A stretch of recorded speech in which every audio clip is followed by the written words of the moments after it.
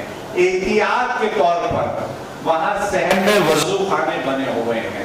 وضو خانے زمینی سطح پہ ہوں گے، طہارت خانے انڈر گراؤنڈ میں ہوں گے اور بیسمنٹ میں پارکنگ بھی ہوگی۔ جو ٹوائلٹس وضو خانے ہیں ان کو نمبر دیا ہوا ہے جس کا سیریز 200 ہے، 201، 202، 203۔ جہاں سے آپ بچھڑ رہے ہیں، الگ ہو رہے ہیں، یہ طے کر لے کہ فلاں ٹوائلٹ کے پاس ہم آ کے مل جائیں گے۔ اب آپ اندر چلے گئے ہیں۔ اب مرد حضرات فرض نماز کا وقت ہے، نماز پڑھنے کے لیے آپ اندر چلے گئے۔ بڑی پیاری خوبصورت مسجد ہے، بڑی سکون والی مسجد ہے، کیوں نہ ہو، ہمارے آقا حضور پاک صلی اللہ علیہ وسلم یہاں آرام فرما ہے۔ اگر آپ دروازہ نمبر 2 باب ابو بکر سے داخل ہوں گے اور سیدھا سیدھا اندر چلیں گے تو آپ پرانی مسجد میں داخل ہوں گے جو میرے آقا حضور پاک صلی اللہ علیہ وسلم کے دور میں تھی۔ تب کافی چھوٹی تھی۔ حضرت عمر فاروق اور حضرت عثمان غنی رضی اللہ تعالیٰ عنہما کے زمانے میں تھوڑی ایکسپانڈ کی گئی تھی، تو وہ پرانی مسجد میں آپ داخل ہوں گے۔ پرانی مسجد کا حصہ ختم ہونے کے بعد اندر صحن ہے، اس میں چھتریاں لگی ہوئی۔ اب آپ امام کے پیچھے فرض نماز ادا کریں گے۔ جیسے ہی فرض نماز ادا ہو جائے اب آپ کو حضور پاک صلی اللہ علیہ وسلم کو سلام عرض کرنا۔ آپ صحن میں آ جائیں گے۔ صحن میں آنے کے بعد گنبد خضرا کے سامنے آ کر لائن میں کھڑے ہو جائیں گے۔ اگر گرمی ہوگی تو آپ کے آرام کے لیے پیروں کے نیچے قالین بچھا ہوگا۔ اب آپ اس صف میں چلیں گے، دھیرے دھیرے آگے بڑھیں گے۔ اب پیر تھرتھرانے لگتے ہیں، پیر اٹھتے نہیں ہیں، قدم آگے نہیں بڑھتے ہیں، اور جیسی نظر نیچے ہوتی ہے، مطلب ایک کہنے سمجھنے کے لیے کہہ رہا ہوں، لالچ میں جب نظر اوپر اٹھتی ہے تو دھیرے سے گنبد خضرا پہ نظر جاتی ہے، دل میں یہ خیال آتا ہے میں تو یہ تصویر میں دیکھتا تھا، یا اللہ میں اپنی آنکھوں سے گنبد خضرا کو دیکھ رہا ہوں۔ پھر نظریں نیچے ہوتی ہے، ادب کے خاطر پھر اونچی ہوتی ہے، دھیرے دھیرے آپ آگے بڑھتے ہیں۔ جیسے ہی آپ آگے بڑھتے ہیں سامنے باب السلام دروازہ نمبر 1 آئے گا، بڑا خوبصورت دروازہ ہے، اس کے اندر آپ داخل ہو۔ جیسے ہی اندر داخل ہوگے سیدھی جانب دیوار پہ قرآن پاک کی آیتیں لکھی ہوئی ہے اور دائیں جانب قرآن کے ریک رکھے ہوئے ہیں سنہری، اور مسجد نبوی کا حصہ بنا ہوا ہے۔ اب آپ دھیرے دھیرے آگے بڑھیں گے، نظروں کو نیچے جھکائے ہوئے درود پاک پڑھتے ہوئے آگے بڑھتے چلیں گے۔ لیکن جب میں آگے بڑھ رہا تھا تو میرے پیر نہیں اٹھ رہے تھے، میرے ہاتھوں میں لرزراہٹ تھی، جسم میں کپکپاہٹ تھی کہ میں اپنے آپ کو سنبھال نہیں پا رہا تھا کہ میں حضور پاک صلی اللہ علیہ وسلم کے سامنے کیسے جاؤں گا۔ نظروں کو نیچے جھکا کر میں دھیرے دھیرے آگے بڑھ رہا تھا، تو جب نظر ڈاوی جانب اٹھی تو ایک محراب نظر آیا۔ یہ محراب میں یہاں پہ امام صاحب نماز نہیں پڑھاتے، یہاں سعودی کے شیخ نماز پڑھتے ہیں اور نماز جنازہ پڑھائی جاتی ہے۔ تھوڑا سا اور آگے بڑھا تو جاوی جانب ایک منبر نظر آیا، یہ منبر رسول صلی اللہ علیہ وسلم ہے۔ اور تھوڑا ہاتھ ایک آگے بڑھا تو محراب نبوی صلی اللہ علیہ وسلم نظر آیا، جہاں سے امام صاحب امامت کراتے ہیں۔ تو جیسے ہی محراب نظر آ گیا تو میری دلوں کی دھڑکن بڑھنے لگی اور کپکپاہٹ بڑھ گئی کہ اب روضہ پاک صلی اللہ علیہ وسلم میرے سامنے آنے والا ہے۔ دل کی دھڑکن بڑھنے لگی، زور زور سے دل دھڑک رہا تھا کہ ایسی کیفیت بن رہی تھی کہ اللہ یہ کیا معاملہ ہوگا۔ پھر ایک شاعر کا شعر یاد آیا کہ روح مزدر ٹھہر تو نکلنا ادھر، اتنی جلدی ہے کیا میں مدینے چلا تھوڑا آگے بڑھ جاؤں، آقا کے قدموں میں گر کر چاہے روح قبض ہو جائے۔ یہ سوچتے ہوئے آگے بڑھا تو آنکھوں سے آنسو جاری ہونے لگے اور حجرے مبارک کی دیوار نظر آئی۔ تو حجرے مبارک کی دیوار دیکھا، آگے بڑھا تو دائیں جانب چلتے چلتے سنہری جالی نظر آئی۔ دل اور بیٹھ گیا، خوف ذہن میں چڑھ گیا کہ میں گناہگار، آقا کا نافرمان بندہ آج آقا کے سامنے آ رہا ہوں۔ تھوڑا اور قدموں کو آگے بڑھایا، ایک جالی اور نظر آئی اور جیسے ہی اپنی نظروں کو اٹھایا تو ایک گول حلقہ نظر آیا۔ میری قسمت کی بلندی یہ تھی کہ آج میرا چہرہ حضور پاک صلی اللہ علیہ وسلم کے چہرے انور کے سامنے تھا۔ اپنے گناہ یاد کر رہا تھا، آنسو جا رہے تھے، آقا کے سامنے کھڑا تھا، لیکن حکم ہے کہ آقا کے سامنے کوئی بے ادبی نہ ہو جائے۔ اپنے لبوں کو دبا کے رکھا، بڑی ادب سے آقا کو سلام کیا، الصلاۃ والسلام علیک یا رسول اللہ، الصلاۃ والسلام علیک یا حبیب اللہ، الصلاۃ والسلام علیک یا امام الانبیاء۔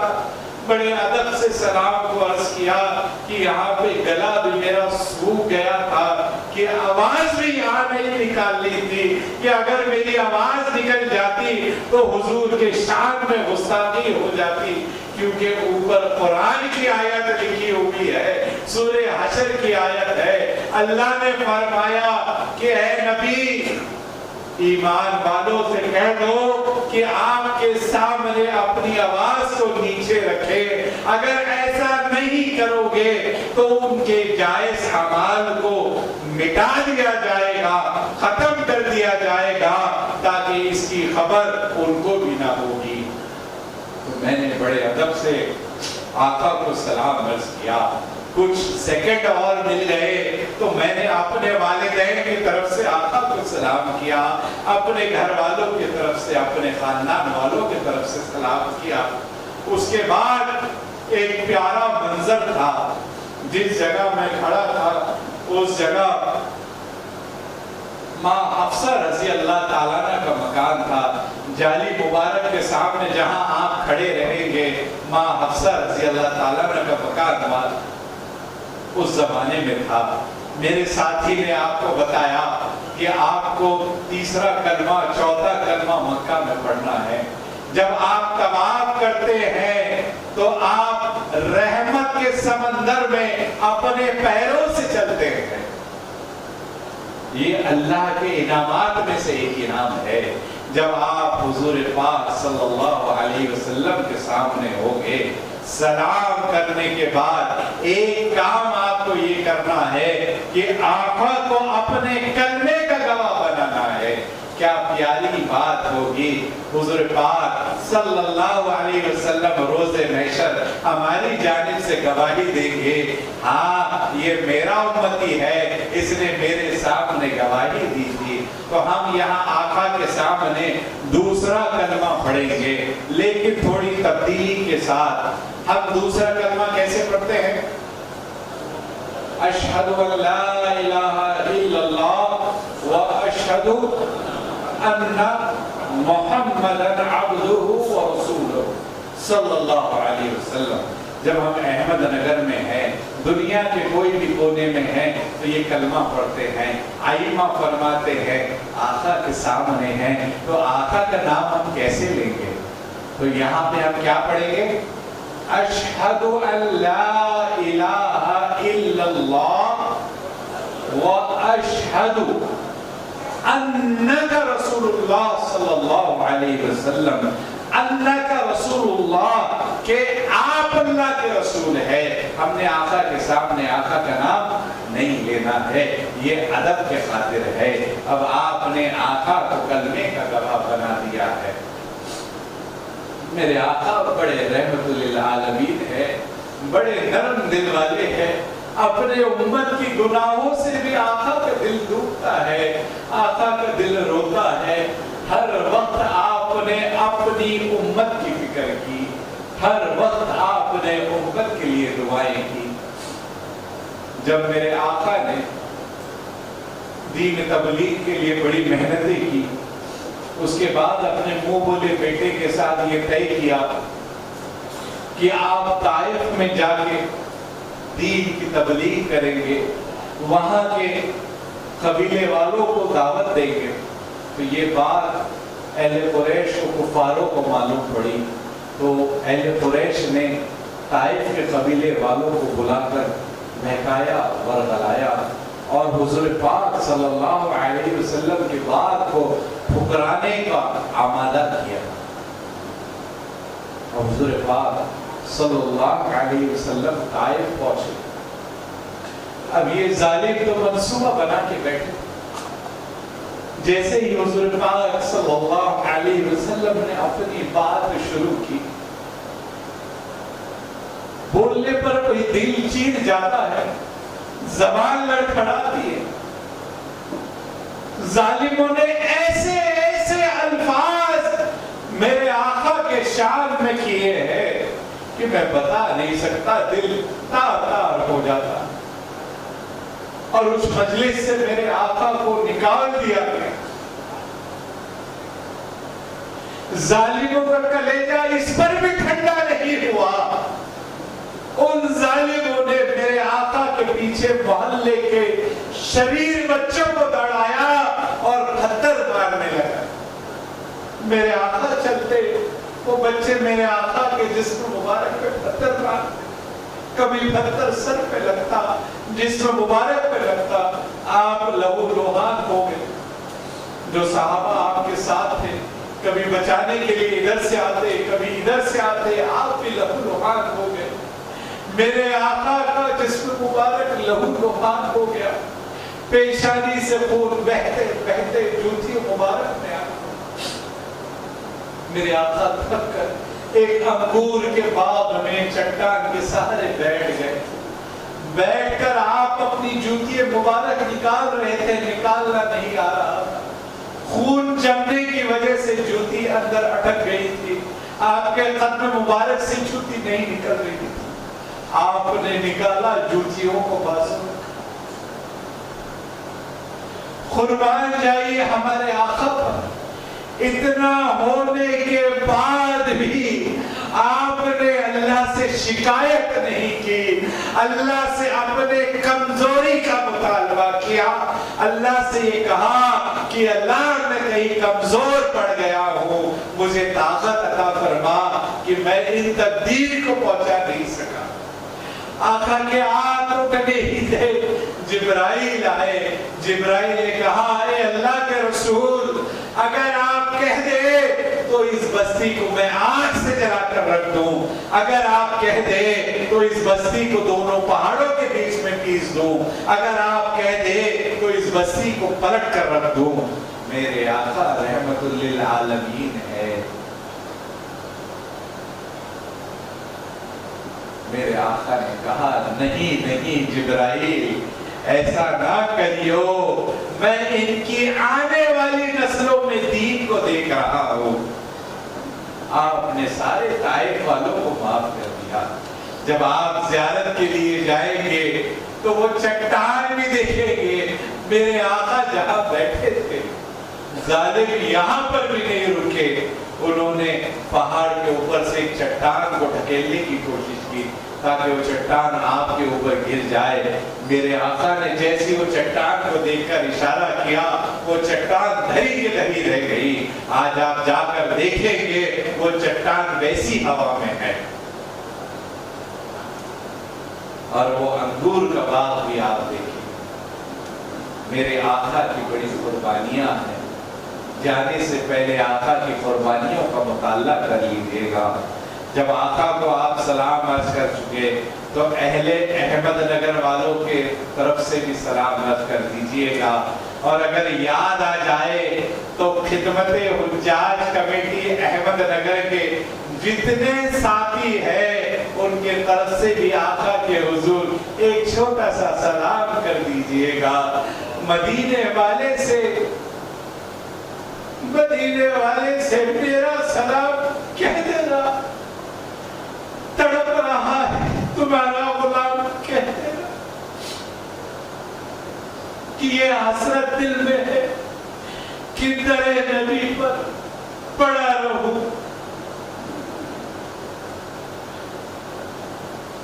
اور پڑے ہی رہنے میں کام بھی ہوگا، بات بھی ہوگا۔ تو اگر آپ کو یاد آ جائے تو حق ناچیزوں کے لیے بھی حضور دربار میں سلام عرض کر دیجئے گا، اور ایک چھوٹی سی دعا بھی کر دیجئے گا کہ اللہ تعالی ہمارے مقدر میں مدینے کی حاضری لکھ دی۔ اور جتنے بھی طریقے ہیں سلام کے، آقا کو آپ سلام عرض کر دیجئے گا۔ اس کے بعد ایک ہاتھ آگے بڑھیے گا، ایک ہاتھ آگے بڑھنے پر ایک چھوٹا سا حلقہ نظر آئے گا۔ اس حلقے میں اللہ کے پیارے دوست، ہمراز، یار غار، رفیق اسفار حضرت ابوبکر صدیق رضی اللہ تعالیٰ عنہ آرام فرمائے۔ آپ ان کو سلام عرض کریں گے، الصلاۃ والسلام علیک یا ابوبکر صدیق رضی اللہ تعالیٰ عنہ، الصلاۃ والسلام علیک یا خلیفہ اول رضی اللہ تعالیٰ عنہ۔ ان کو سلام عرض کر دیجیے گا۔ یہ وہ ذات گرامی ہے جنہوں نے سکھایا ہے کہ دین اسلام کے لیے قربانی کیسے دی جاتی ہے، ایک دوست کیسا ہوتا ہے۔ یہ چیز حضرت ابوبکر صدیق رضی اللہ تعالیٰ عنہ سے سیکھنے کو ملتی ہے۔ ایک جنگ کا واقعہ تھا، میرے آقا نے سب صحابہ کو فرمایا کہ جس کے پاس جو ہے سب لے آئے۔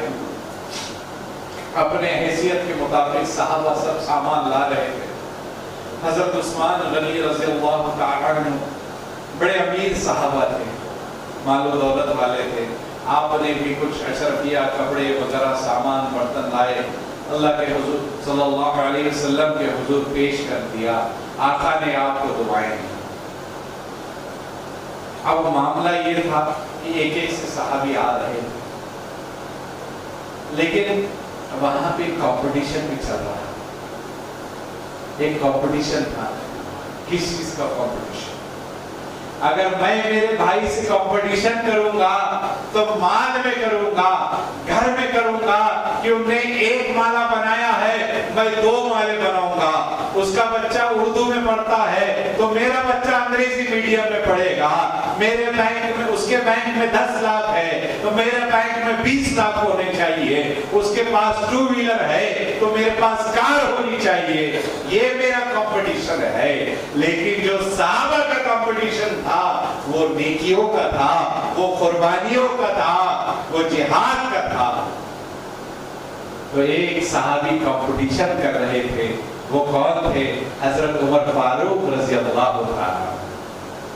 وہ ہمیشہ حضرت ابوبکر سے کمپٹیشن کرتے تھے، کس میں؟ نیکیوں میں۔ اب معاملہ یہ آیا کہ جیسے حضور پاک صلی اللہ علیہ وسلم نے ارشاد فرمایا جس کے پاس جو ہے سب لاؤ، تو حضرت عمر فاروق بڑے خوش ہوئے کیونکہ آپ کے پاس مال وغیرہ تھا، برتن وغیرہ کپڑے سب تھے۔ حضرت ابوبکر صدیق رضی اللہ تعالیٰ عنہ کے پاس اتنا سامان نہیں تھا۔ آپ بڑے خوش ہوئے، آج تو میں ابوبکر سے آگے نکل جاؤں گا۔ بڑے خوشی خوشی گھر میں گئے، اپنے سارے سامان مال کا 2 حصے تقسیم کر دیے۔ آدھے گھر والوں کو رکھ دیے، آدھے پورے لے کے حضور کے پاس پیش آئے، بڑے خوشی خوشی آئے، سلام کیا آقا کو۔ آقا نے فرمایا کہ اے عمر کیا لائے ہو؟